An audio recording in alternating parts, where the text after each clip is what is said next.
Maanta waxaan idin la wadaagayaa abid casharkii ugu mudnaa dhanka xisaabaha ama shukaansiga. Waxaa jira wax la yiraahdo xisaabaha rootiga ama breadcrumbing.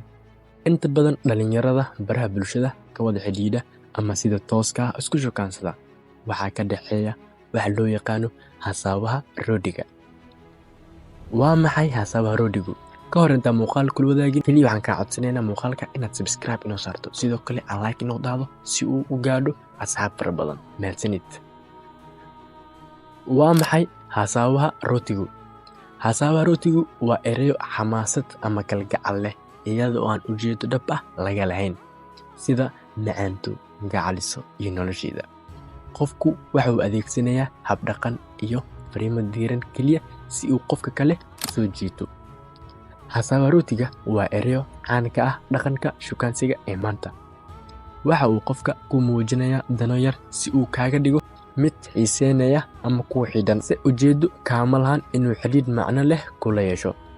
Waxaa jirta calaamado qaas ah ee dadkan lagu garto, waana 7 calaamadood. Waxaana ka mid ah had iyo jeer waxay ku raaxaystaan inay kula hadlaan si ma ogola inay kula kulmaan. 2 waxay u muuqdaan kuwa xiiseeya galmada oo keliya. 3 waa dad si joogto ah u mashquulsan jadwalkooda buuxa. Wuxuu u muuqdaa mid aan suurtagal ahayn in waqti la wada qaato. Inkasta oo ay raaligelin ka bixiyaan dhaqankooda, haddana ma jiro wax balan ah oo loogu bedelayo xaaladda. 4 had iyo jeer waa kuwa aan warkoodu caddayn. Haddii aad xidhiidh la leedahay qof kula leh xisaabaha rootiga, waxaa laga yaabaa inaad waqti badan ku bixiso sidii aad u ogaan lahayd waxa uu damacsan yahay. 5 waxay diraan fariimo isku dhafan. Mararka qaarkood waxay ku soo bandhigaan qofka sidii inay xiiseynayaan xidhiidhkiisa.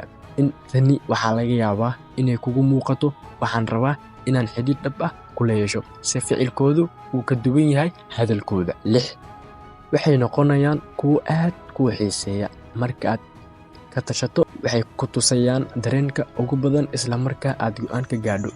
Taas macnaheedu ma aha inay xidhiidhka danaynayaan, si hadda waa in ay shaqeeyaan si ay mar kale u helaan dareenkaaga. Qodobka ugu dambeeya ahna midka 7aad, waxay faalooyin ka dhiibtaan barahaaga bulshada laakiin kama jawaabaan fariimahaaga DM-yada ama qoraalada luuq. Haddaba waxaa jira sababo keeno xidhiidhka xisaabaha rootida oo ilaa 4 ama 5 ah, se waxa ugu muhiimsan 3 sababood. 1 way ku jecel yihiin se kuguma dhici karaan. 2 waxay marka hore leeyihiin xidhiidh, adigana waxay ku arkaan plan B inaad tahay. Qodobka ugu dambeeya ana midka 3aad, waxay raadiyaan kaliya galmo.